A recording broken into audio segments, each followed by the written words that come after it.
Loki Season 2 ended with a true bang, as Tom Hiddleston's God of Mischief made the ultimate sacrifice and proved himself every bit the hero his big brother Thor is. Before the episode, Loki already rivaled Josh Brolin's Thanos as the best villain in the MCU. Now, he may just be the best character in the MCU, full stop.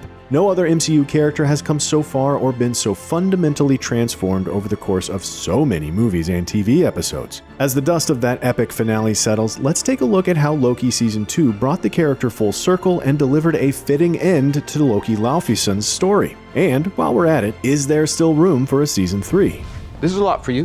Why don't you just go through this a couple thousand more times, get your bearings, and then you just let me know.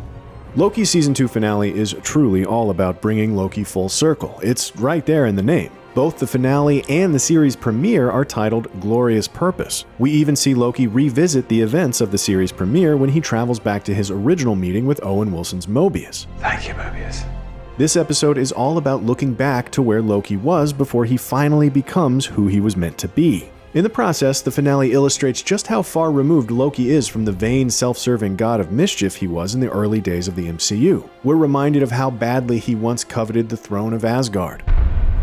Your king. And when his plot failed in 2011's Thor, Loki settled for trying to rule Midgard in 2012's The Avengers.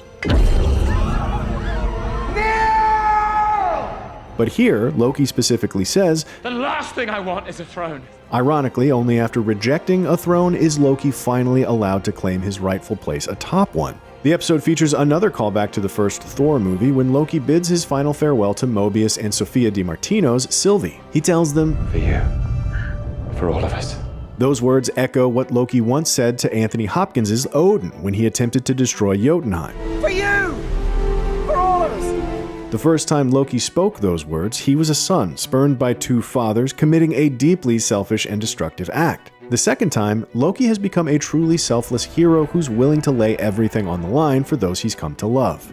No other MCU character has evolved quite so dramatically. Certainly, Loki stands head and shoulders above the other villains of the MCU in that regard. Villains like Thanos and Michael B. Jordan's Killmonger are compelling, but they don't necessarily change. They die still holding fast to their twisted, if understandable, beliefs. Because they knew death was better than bondage.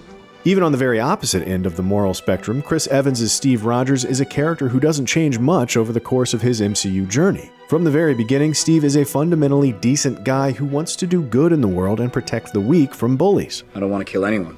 I don't like bullies. It's as true when he's a shrimpy kid in Brooklyn as it is when he's leading the charge against Thanos in Avengers Endgame. The closest comparison here would be Robert Downey Jr.'s Tony Stark. Tony begins his MCU career as a vain, self-absorbed narcissist who revels in making bigger and better weapons of mass destruction. He becomes a man burdened by the human cost of his arms-dealing empire, one determined to guide humanity along a better path. But even there, Tony undergoes the bulk of his character arc in the course of one movie. I just finally know what I have to do.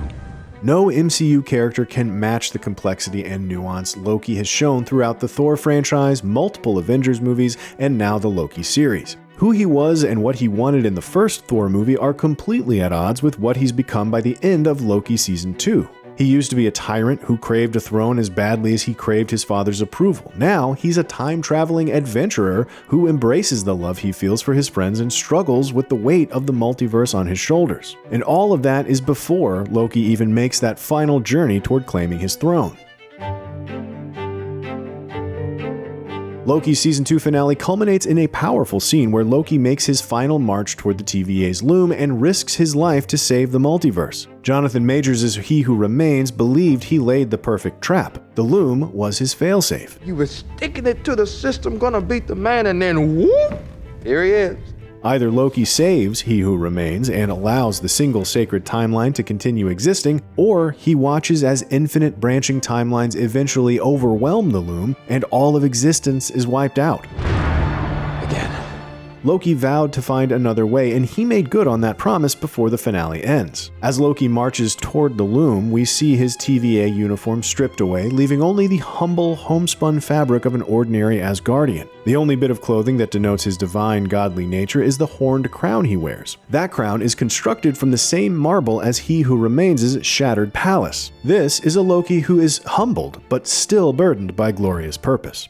The MCU has always been vague about whether Loki and his fellow Asgardians are meant to be literal gods or simply aliens who inspired humanity's myths and legends. In the end, it doesn't really matter for Loki. He becomes a true god of time at this moment. He takes hold of the many broken strands of time and shapes and re-energizes them to form a vast tree upon which new timelines can grow and flourish. Loki has effectively created the mythical world tree Yggdrasil, only this version of Yggdrasil is home to a lot more than just 9 realms. It's a place where infinite timelines can coexist. One of the hallmarks of Norse mythology is that great power requires great sacrifice. Odin famously sacrificed his own flesh to achieve omniscience. That painful sacrifice unlocked full knowledge of the 9 realms and a host of incredible powers. Loki undergoes a similar sacrifice in the finale, albeit in a more metaphorical sense. For much of the series, Loki is motivated by his love for Sylvie and his attachment to his friends. He's never able to bring himself to kill Sylvie and thereby spare the life of He Who Remains. But in the end,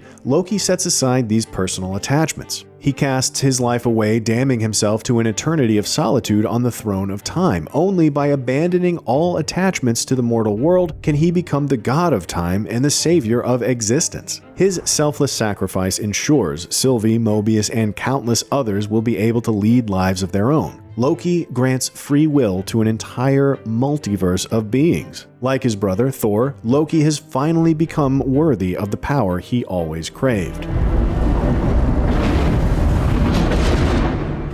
Marvel has yet to confirm whether the Season 2 finale is also the series finale of Loki. That said, it certainly seems like the series has reached its endpoint. Where do you go when your title character has become a time god presiding over the entire multiverse? Loki can't exactly go back to solving time capers with Mobius and the gang. There's a definite sense of finality to the way this episode ties up all loose ends for Loki, Mobius, and Sylvie. That being said, there are some loose ends left dangling that we assume will be touched on in future MCU projects. The TVA itself is still active, albeit pursuing a different agenda from before. No longer are the agents of the TVA pruning timelines. Instead, they're doing what they can to help the multiverse flourish and stop those who would threaten the natural flow of time. Rumor suggests the TVA will appear in 2024's Deadpool 3, and it's easy to see how that would be the case based on the Loki finale. Let's not forget that Deadpool 2 ended with Ryan Reynolds' Merc with a Mouth cavorting across time and rewriting events in the X-Men universe. It's me!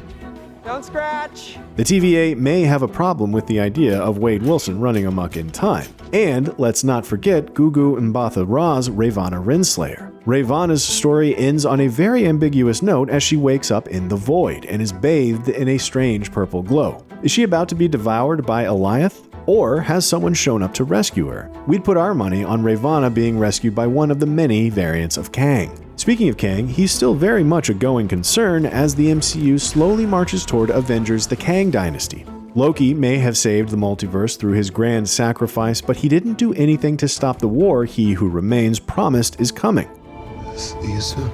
The old TVA pruned timelines and maintained its version of order with little regard for free will. Loki has given free will back to the entire multiverse. He clearly has faith that, just as he defied He Who Remains and found another way, mortals will find a way to stand against the Kangs and prevent the next multiversal war from annihilating everything. And who knows, maybe we'll see Loki take a break from his throne and join the fight against Kang directly. As much as the series delivers a fitting cap to Loki's character arc, it seems only fair that he gets one last reunion with Thor before all is said and done. The Odin son would be so proud of how far his brother has come. I wouldn't worry, brother. I feel like everything's gonna work out fine. Do you agree that Loki has become the best character in the MCU? Sound off in the comments below, and for all your MCU needs, make sure you like and subscribe to IGN wherever you like to watch.